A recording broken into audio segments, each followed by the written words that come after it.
good news is, at least with the reduction of 20%, we'll sustain these operations for the next 2 years.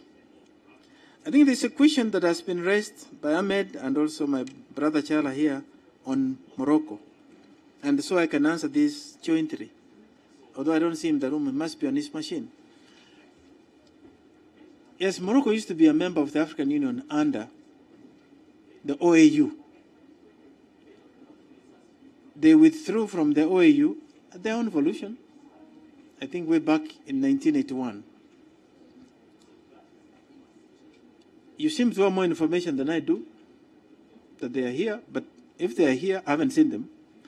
But if they come, there is a process that they must go through.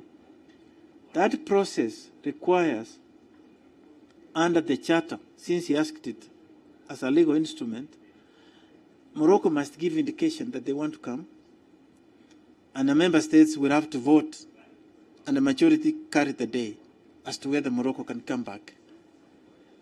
And so that is the process that is there. But if it is for coming, I mean, we do get guests. You know, and you don't say these are not welcome as guests. They can come as guests, but the issue in terms of coming back, there is a legal process that they have to follow to be able to come back.